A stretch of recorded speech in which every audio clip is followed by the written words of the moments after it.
اللہ کے راضی ہو جانے کی 3 خاص نشانیاں۔ جب یہ 3 خاص نشانیاں ظاہر ہوں تو سمجھ جانا تمہارے لیے کن فیکون لکھا جا چکا ہے، مبارک ہو۔ بسم اللہ الرحمن الرحیم۔ اللہ کی اپنے بندے سے محبت کی نشانیاں۔ اگر کسی میں ایک نشانی بھی ظاہر ہو جائے تو سمجھ لینا کہ اللہ اس سے محبت کرتا ہے۔ ساتھ ہی آپ کو بتائیں گے کہ حضرت علی رضی اللہ تعالیٰ عنہ نے فرمایا کہ عورت کو گالی دینا کیسا ہے اور اس کے ساتھ مار پیٹائی کرنا کیسا ہے اور اس سے گھر میں کیا کیا ہوتا ہے۔ ناظرین، سب سے پہلی نشانی، اللہ پاک جس کو دین کی سمجھ عطا فرماتا ہے، دین سے جوڑ دیتا ہے تو اسے اپنا محبوب بنا لیتا ہے۔ حضرت عبداللہ بن مسعود رضی اللہ تعالی عنہ سے مروی ہے کہ رسول اللہ صلی اللہ علیہ وآلہ وسلم نے فرمایا کہ اللہ پاک تمہارے درمیان اخلاق بھی تقسیم کرتے ہیں جس طرح رزق تقسیم کرتے ہیں۔ اللہ پاک دنیا اس کو بھی دیتے ہیں جو اللہ پاک کا پیارا ہو یا نہ ہو، لیکن اللہ پاک دین کی سمجھ صرف اسے دیتے ہیں جو اللہ پاک کا محبوب ہوتا ہے۔ عبادت کی محبت، قرآن کی محبت، اللہ پاک کی محبت، اللہ کے ذکر سے محبت، رسول اللہ صلی اللہ علیہ وآلہ وسلم پر درود و سلام بھیجنے کا شوق اور تڑپ، یہ وہ چیزیں ہیں جو اس بات کی نشانی ہے کہ اللہ نے اسے بہت پیارا بنا لیا ہے۔ دوسری نشانی، رسول اللہ صلی اللہ علیہ وآلہ وسلم نے فرمایا اللہ جسے اپنا بناتے ہیں تو پھر اس پر تھوڑی سی آزمائش بھی ڈالتے ہیں، یعنی اللہ پاک دیکھنا یہ چاہتے ہیں کہ یہ بندہ میرے فیصلے پر راضی ہوتا بھی ہے یا نہیں۔ جو راضی ہو جائے اللہ پاک اسے دنیا میں بھی راضی کرتے ہیں اور آخرت میں بھی راضی کریں گے۔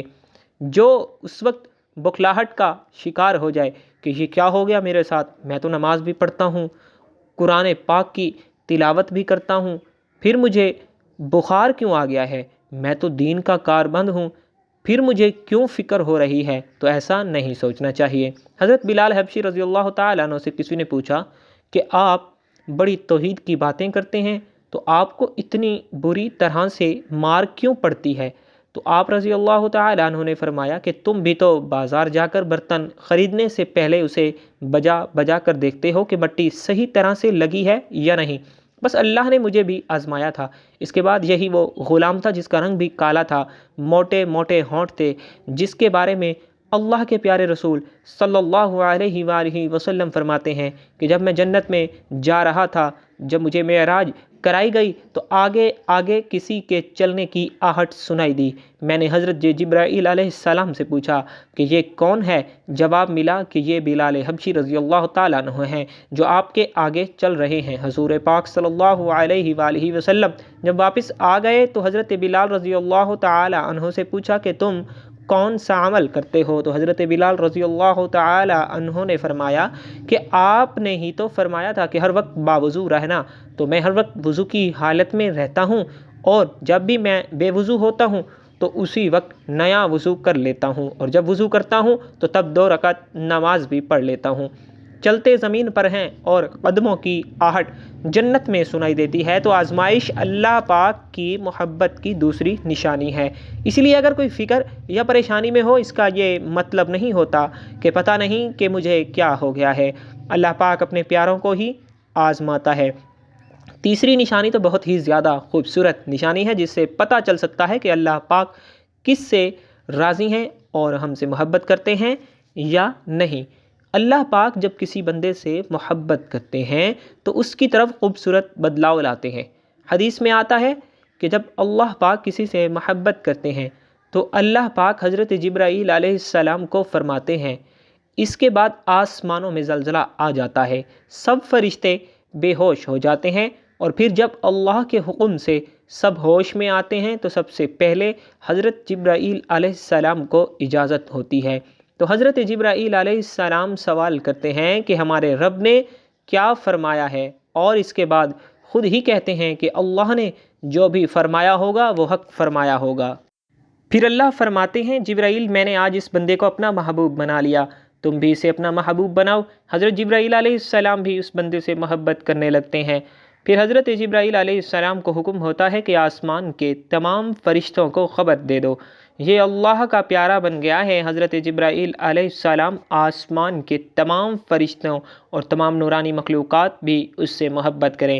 ساتوں آسمان کے کھربوں فرشتے اس سے محبت کرنے لگتے ہیں۔ پھر ایک فرشتہ آسمان سے دنیا میں آتا ہے اور اعلان کرتا ہے کہ اے لوگو، فلاں شخص اللہ کا محبوب ہے۔ حضرت جبرائیل علیہ السلام اور تمام آسمانوں کی نوری مخلوقات اس سے محبت کرتی ہیں۔ تم بھی اس سے محبت کرو، اور پھر دنیا والوں کے دلوں میں اللہ پاک اس بندے کی محبت کو ڈال دیتا ہے۔ تو اس لیے دنیا میں دو کام ضرور کرو جس کو کرنے سے اللہ ہم سے راضی ہو جائیں، ہمیں اپنا محبوب بنا لیں۔ انشاءاللہ دنیا اور آخرت میں کامیاب ہو جاؤ گے۔ حضرت عبداللہ ابن مسعود یا ابن عباس رضی اللہ تعالیٰ عنہ فرماتے ہیں کہ جب نیکیاں قبول ہو جاتی ہیں تو انسان کے جسم میں یہ 5 نشانیاں ظاہر ہوتی ہیں۔ نمبر 1، جب انسان کی نیکی قبول ہو جاتی ہے تو اس کی وجہ سے اس کے چہرے پر عجیب سی رونق آ جاتی ہے، یعنی وہ انسان دنیا کے سامنے اپنی خوشی کا اظہار اپنی مسکراہٹ اور بشاشت کے ساتھ کرتا ہے۔ وہ ہر ایک وقت خوش رہتا ہے، بلکہ یوں لگتا ہے کہ اس دنیا میں اس سے بڑا سکون اور وقار والا کوئی نہیں ہے۔ لگتا ہے کہ اسے دنیا کا کوئی غم ہی نہ ہو۔ یہ خوشی ہر ایک کو نصیب نہیں ہوتی۔ نمبر 2، اس کا دل روشن ہو جاتا ہے، یعنی وہ ہر وقت اللہ کے وعدوں پر امید رکھتا ہے۔ اس کے پاس کچھ ہو یا نہ ہو، لیکن اس کے دل میں اتنی خوشی ہوتی ہے کہ اس کو کوئی پرواہ ہی نہیں ہوتی۔ اور یہ یاد رکھنا کہ امیر انسان مال سے نہیں بنتا، بلکہ امیر ہمیشہ دل سے بنتا ہے۔ حضرت علی رضی اللہ تعالی عنہ فرماتے ہیں دولت مٹی کی طرح ہے اور مٹی کو پیر کے نیچے رکھنا چاہیے، اگر سر پر چڑھاؤ گے تو وہ قبر بن جائے گی، اور قبر زندہ لوگوں کی نہیں ہوتی۔ نمبر 3، جب کسی کی نیکیاں قبول ہو جاتی ہیں تو اس کے جسم میں نیکی کی طاقت آ جاتی ہے اور شیطان اسے گمراہ ہرگز نہیں کر سکتا۔ شیطان سے بچنے کی قوت اللہ اس کے جسم میں پیدا کر دیتا ہے۔ نمبر 4، وہ اپنے مال اور دولت میں فراوانی پیدا کرتا ہے، یعنی اللہ اس کے رزق میں برکت پیدا کرتا ہے۔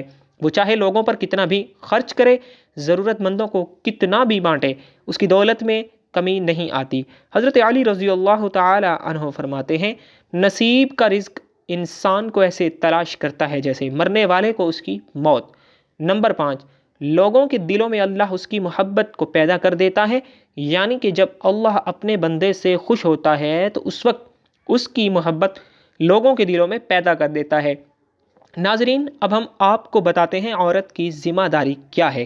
حضرت علی رضی اللہ تعالی عنہ نے فرمایا عورت کی سب سے بڑی ذمہ داری کیا ہے؟ حضرت علی رضی اللہ تعالی عنہ کی خدمت میں ایک شخص آیا اور دستے ادب کو جوڑ کر عرض کرنے لگا کہ اے علی رضی اللہ تعالی عنہ، میری بیوی میرے گھر کا کام صحیح نہیں کرتی، نہ میرے کپڑوں کی دیکھ بھال کرتی ہے، نہ گھر کی صفائی ٹھیک طرح سے کرتی ہے، تو کیا میرا ڈانٹنا، غصہ کرنا صحیح ہے؟ بس یہ کہنا تھا تو حضرت علی رضی اللہ تعالی عنہ نے فرمایا اے شخص، کس نے کہا کہ تمہاری بیوی پہ تمہارے گھر کا کام واجب ہے؟ یاد رکھنا، اسلام نے عورت کی عزت کو جتنا بلند کیا ہے اتنا کسی مذہب نے نہیں کیا۔ میں نے اللہ کے رسول صلی اللہ علیہ وآلہ وسلم سے سنا کہ عورت کی سب سے بڑی ذمہ داری یہ ہے کہ وہ اولاد کی اچھی پرورش کرے اور وہ اپنی اولاد کا خیال رکھے، لیکن اگر اپنی اولاد کی پرورش کرنے کی اجرت شوہر سے مانگنا چاہے تو وہ بھی مانگ سکتی ہے۔ اور تم گھر کے کام کی بات کر رہے ہو، خوشی سے گھر کا کام عورت کرتی ہے، گھر کو سنبھالتی ہے، تو یہ اس کی عظمت ہے، یہ اس کا بڑا پن ہے، اس کا شکریہ ادا کیا کرو، اس کا احترام کیا کرو۔ میں نے اللہ کے رسول صلی اللہ علیہ وآلہ وسلم سے سنا کہ جس وقت عورت اپنے گھر کا کام کرتی ہے اس وقت اللہ اپنے فرشتوں کو زمین پہ بھیجتے ہیں اور کہتے ہیں کہ جب تک یہ عورت گھر کا کام کرتی ہے یا کرتی رہے اس کے لیے عبادت لکھتے رہو، اور وہ پورا وقت جو عورت گھر کے کام میں لگاتی ہے وہ اس کی عبادت میں شامل ہو جاتا ہے۔ یہ عورت کی عظمت ہے کہ وہ تمہارے گھر کو جنت بناتی ہے، تمہارے بچوں کو عظیم انسان بناتی ہے۔ لیکن اگر کوئی عورت پر ظلم کرے، گھر کے کام کی وجہ سے اسے ٹوکتا رہے، اس پہ ظلم کرتا رہے، تو روز محشر میں اللہ اس انسان کو گدھے کی شکل میں اٹھائے گا اور وہ دوزخ کا ایک دروازہ ان لوگوں کے لیے کھولا جائے گا اور یہ کہا جائے گا کہ یہ وہ انسان ہیں جنہوں نے اپنی ہی عورتوں پہ ظلم کیا، ان کو حقیر سمجھا اور ان کو غلام سمجھا۔ ناظرین، اب ہم آپ کو بتاتے ہیں حضرت علی رضی اللہ تعالی عنہ نے فرمایا گھر میں عورت کا رونا کیسا ہے، عورت پر ظلم کرنے کی کیا سزا ہے۔ حضرت علی رضی اللہ تعالی عنہ راستے سے گزر رہے تھے، دیکھا کہ ایک شخص اپنی بیوی پر ظلم کر رہا تھا۔ حضرت علی رضی اللہ تعالی عنہ ان کے قریب گئے اور فرمانے لگے، اے شخص، اللہ سے ڈرو، تمہاری مفلسی، پریشانی اور رزق میں تنگی کا سبب یہ ہے کہ تمہاری بیوی تمہارے ہی ظلم کی وجہ سے تمہارے ہی گھر میں روتی ہے۔ میں نے رسول اللہ صلی اللہ علیہ وآلہ وسلم سے سنا کہ جس گھر میں عورتیں روتی ہیں اس گھر میں رزق کے فرشتے نہیں آتے، اور یوں اس گھر میں رہنے والے مردوں کے رزق کی راہیں تنگ ہونے لگتی ہیں، اور یوں وہ پریشانی اور مفلسی میں گرفتار ہو جاتے ہیں۔ یاد رکھنا، اللہ نے اولاد مرد کی تقدیر اور دولت عورت کی تقدیر میں لکھی ہوئی ہے۔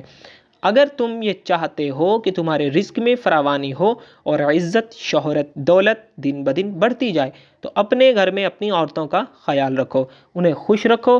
اللہ کے فضل و کرم سے تم عزت، شہرت اور دولت میں فراوانی پاؤ گے۔ ناظرین، اسی طرح کا ایک اور واقعہ ہے کہ ایک مرتبہ حضرت علی رضی اللہ تعالی عنہ راستے سے گزر رہے تھے کہ آپ نے دیکھا کہ ایک شخص اپنی عورت پر ظلم کر رہا تھا اور اس کی توہین کر رہا تھا۔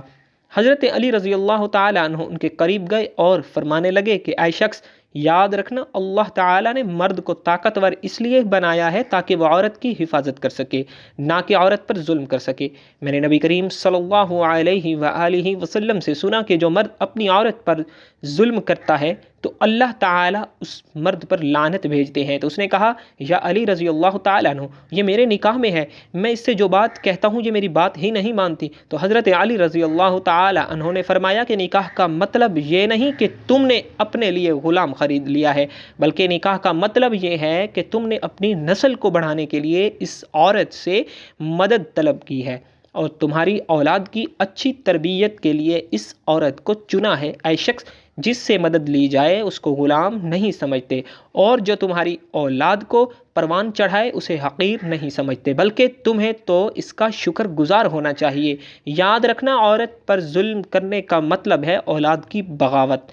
آنے والے وقت میں اولاد اس عورت کے جسم سے تمہیں نصیب ہوگی تو اس کے وجود میں تمہارے لیے بغاوت ہوگی۔ اللہ تعالیٰ سے دعا ہے کہ اللہ ہمیں دین حق پر چلنے کی توفیق عطا فرمائے، ہماری اولاد کو ہمارے لیے رحمت بنائے اور ہمیں دین کو مکمل سمجھ نصیب فرمائے۔ آمین ثم آمین۔ ناظرین، کمنٹ باکس میں اللہ اور اللہ کے رسول صلی اللہ علیہ وسلم کے 99 ناموں میں سے ایک نام ضرور ٹائپ کیجیے گا۔ زندگی رہی تو انشاءاللہ نیکسٹ ویڈیو میں ملیں گے، تب تک کے لیے اللہ حافظ۔